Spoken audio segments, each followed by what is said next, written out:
Hello दोस्तों, welcome to easy investing. तो आज हम बात करेंगे एक बहुत ही इंपॉर्टेंट न्यूज़ के बारे में जो कि हमें मार्केट में देखने को मिल रही है और उससे रिलेटेड कई लोगों के क्वेश्चंस भी आए थे। तो देखिए वो न्यूज़ ये है कि आने वाले टाइम में क्या हम जो ग्लोबल ईटीएफ में निवेश करते हैं जैसे कि नैस्डैक 100 या फिर फैंग प्लस ईटीएफ, तो क्या हम इनमें नहीं निवेश कर पाएंगे, क्योंकि देखिए कोई एक लिमिट है जो कि एक्सीड होती हुई देखने को मिल रही है जो कि अराउंड $1 बिलियन की थी। वो लिमिट एक्सीड होती हुई हमें देखने को मिल रही है। और यहाँ आप न्यूज़ भी देख सकते हैं, SEBI halts mutual fund investment in foreign ETFs. तो और ये हाल ही में खबर आई थी 26 मार्च के दिन। तो ये देखिए समझेंगे इस वीडियो में कि क्या कुछ इसके पीछे का रियल फैक्ट है, उसको हम समझने की कोशिश करेंगे। और काफ़ी रूमर्स भी फैल रहे हैं कि क्या हम आने वाले महीने में अप्रैल से क्या हम जो ग्लोबल ईटीएफ्स हैं लाइक फैंग प्लस ईटीएफ या फिर नैस्डैक 100 ईटीएफ या जितने भी ईटीएफ हैं ग्लोबल मार्केट में जिसके थ्रू हम निवेश करते हैं ईटीएफ के थ्रू, तो क्या हम इनमें निवेश नहीं कर पाएंगे। तो सारा कुछ समझेंगे इस वीडियो में, तो वीडियो के अंत तक जरूर बने रहिएगा और सारा कुछ समझेंगे क्या कुछ है सच्चाई इसके पीछे की। तो देखिए जैसा कि आप अपने स्क्रीन पे देख रहे हैं कि यहाँ पे सेबी ने रोक लगा दी है उन म्यूचुअल फंड में जो लोग ईटीएफ के थ्रू फॉरेन स्टॉक मार्केट में निवेश करा रहे थे। और आप यहाँ देख भी सकते हैं कि $1 बिलियन की ये लिमिट थी जो कि कुछ दिनों पहले इससे कम की लिमिट थी, जो कि आप यहाँ देख सकते हैं। हाल ही में देखिए इस लिमिट को $1 बिलियन को बढ़ा करके कर दिया गया था, जो कि कुछ टाइम पहले यही लिमिट आपको यहाँ पे देखने को मिल रही थी सिर्फ और सिर्फ $600 मिलियन की, जो कि आप यहाँ देख सकते हैं। तो एक साल पहले ये $600 मिलियन से बढ़ा करके $1 बिलियन की गई थी और वो भी लिमिट एक्सीड होती हुई हमें देखने को मिल गई है। तो देखिए ग्लोबल मार्केट में जितने भी म्यूचुअल फंड निवेश कराते हैं उनकी एक मैक्सिमम लिमिट होती है जो कि $1 बिलियन की है, वो भी एक्सीड होती हुई हमें देखने को मिल रही है। इसलिए सेबी ने उन म्यूचुअल फंड में रोक लगा दी है जो लोग ईटीएफ के थ्रू निवेश कराते हैं अपने क्लाइंट्स को। तो देखिए ये हाल ही में न्यूज़ आई है और देखिए इसके पीछे क्या पूरा सच्चाई है, मतलब कि क्या हम अब बात करते हैं मेन जो हमारा मुद्दा है कि क्या हम जो नैस्डैक 100 ईटीएफ है या फैंग प्लस ईटीएफ है, क्योंकि हमारे जितने भी व्यूअर्स हैं ज़्यादातर लोग इन ईटीएफ में निवेश करते हैं, तो उनके कमेंट्स भी आते हैं कि क्या हम अब इन ईटीएफ में निवेश नहीं कर पाएंगे। तो देखिए सबसे पहले एक बार हम ये न्यूज़ पढ़ लेते हैं क्योंकि मनी कंट्रोल में आपको देखने को मिल जाती है। तो आप यहाँ पढ़ सकते हैं, सेबी ने पिछले हफ्ते म्यूचुअल फंड हाउसेस को उन स्कीमों में निवेश नहीं लेने को कहा था जो विदेश में ईटीएफ में निवेश करती हैं। बाकी आप नीचे स्क्रॉल करके पढ़ेंगे। बाकी आप यहाँ से पढ़ सकते हैं, अब विदेशी ईटीएफ में भी म्यूचुअल फंडों का निवेश $1 अरब की तय मैक्सिमम सीमा तक पहुँच गया है, इसलिए सेबी ने उन्हें अपनी स्कीमों में नया निवेश नहीं लेने को कहा है। तो देखिए आप यहाँ पढ़ सकते हैं कि देखिए जो मैक्सिमम लिमिट है वो एक्सीड हो चुकी है, जो कि म्यूचुअल फंड द्वारा ईटीएफ के थ्रू स्टॉक मार्केट में ग्लोबल स्टॉक मार्केट में निवेश कराने की जो एक मैक्सिमम लिमिट है वो एक्सीड हो चुकी है।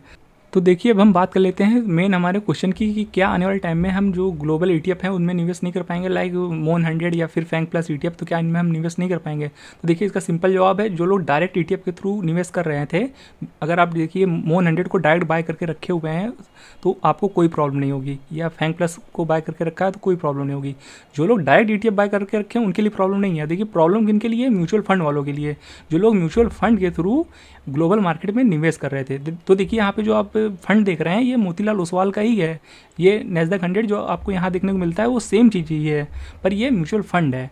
तो अब प्रॉब्लम इन लोग के लिए है जो लोग ऐसे म्यूचुअल फंड के थ्रू निवेश कर रहे थे, जो लोग ईटीएफ के थ्रू ग्लोबल मार्केट में निवेश करा रहे थे। देखिए अब इनका अगर आप पोर्टफोलियो देखेंगे ना तो यहाँ पे आपको वो ईटीएफ ही देखने को मिलेगा। देखिए आप यहाँ होल्डिंग में देख सकते हैं, तो यहाँ पर आपको मोतीलाल ओसवाल का नैस्डैक 100 ईटीएफ ही देखने को मिलता है। अगर आप इस पर क्लिक करेंगे तो देखिए आपको वो मोन 100 ही खुल जाएगा, यानी नैस्डैक 100 ईटीएफ ही खुल जाएगा। देखिए अब प्रॉब्लम इन लोग के लिए है जो लोग म्यूचुअल फंड के थ्रू ईटीएफ में निवेश कर रहे थे।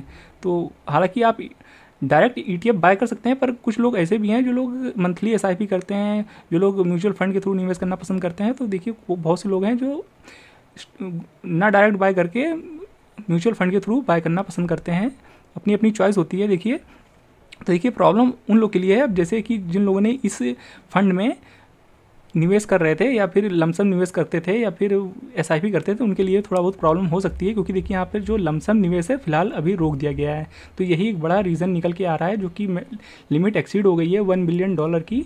तो आप यहाँ देख सकते हैं कि यहाँ पे आपको मैसेज भी डिस्प्ले हो रहा है कि one time investments not allowed, the fund house has restricted investment in the fund to SIP only. तो देखिए अभी के टाइम पे सिर्फ एसआईपी कर सकते हैं, क्योंकि बहुत से लोग बड़ा बड़ा पैसा वन टाइम में लगा रहे थे, यानी लमसम निवेश बढ़ गया था ग्लोबल मार्केट में ETF मतलब इस फंड के थ्रू या अदर जितने भी फंड हैं जो कि आपको ETF के थ्रू यूएसए के स्टॉक मार्केट में या ग्लोबल मार्केट में निवेश करा रहे थे, तो उनकी लिमिट एक्सीड हो चुकी है। तो अभी के टाइम पे SIP खुला हुआ है, पर हो सकता है आने वाले टाइम में SIP भी बंद हो जाए, तो इस चीज़ का आपको ध्यान रखना है।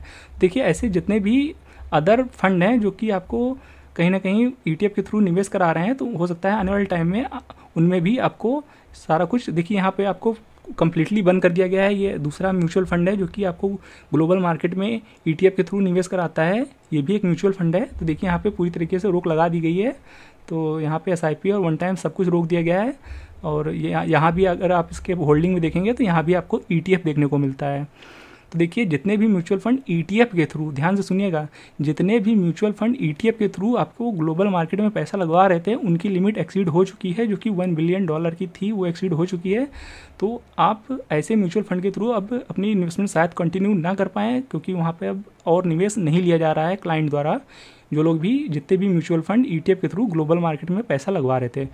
पर अब फिर से आपको हम बता दें कि अगर आप डायरेक्ट ETF बाय कर रहे हैं तो उनके लिए देखिए कोई प्रॉब्लम नहीं है, वहाँ पर कोई भी लिमिट अभी फ़िलहाल देखने को नहीं मिल रही है। जितना भी हमने यहाँ पर पढ़ा है उतना वहाँ जो हमें समझ में आ रहा है फ़िलहाल, आप भी पढ़ सकते हैं। देखिए यहाँ पे यही समझ में आ रहा है कि अगर आप ऐसे म्यूचुअल फंड के थ्रू SIP कर रहे हैं या फिर लमसम इन्वेस्टमेंट कर रहे हैं जो आपको ETF के थ्रू ग्लोबल मार्केट में निवेश करा रहे हैं, तो वहाँ पे देखिए आपके लिए थोड़ा सा चिंता का विषय है। तो ऐसे में आपको ध्यान रखना है। बाकी जो लोग direct FANG plus ETF, Motilal Oswal का नैस्डैक 100 ETF या फिर जितने भी ETF हैं जो कि डायरेक्ट अगर आपने उन ETF को बाय करके रखा है तो आपको कोई प्रॉब्लम नहीं होगी। तो ये है सारा कुछ न्यूज़ जो हम आपके साथ शेयर करना चाहते थे। काफ़ी लोग के क्वेश्चन आ रहे थे कि क्या हम मोन 100 में निवेश नहीं कर पाएंगे, तो देखिए कर सकते हैं, करते रहेंगे, आपको कोई प्रॉब्लम नहीं है।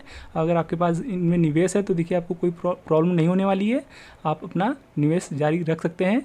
बाकी अगर आप ग्लोबल मार्केट में किसी ऐसे म्यूचुअल फंड के थ्रू निवेश कर रहे थे जो कि आपको ETF के थ्रू निवेश करा रहा था, तो देखिए वहाँ पे आपके लिए चिंता का विषय है। तो हो सकता है आने वाले टाइम में आप निवेश ना कर पाएँ, तो उन लोग के लिए न्यूज़ इंपॉर्टेंट थी। तो हमने यहाँ पे सारा कुछ क्लियर कर दिया है। तो आई होप ये न्यूज़ आपको समझने पसंद दोनों आया होगा। वीडियो अच्छा लगा हो तो वीडियो को लाइक और चैनल को सब्सक्राइब करना बिल्कुल भी मत भूलिएगा। मिलते हैं नेक्स्ट वीडियो में, तब तक के लिए गुड बाय।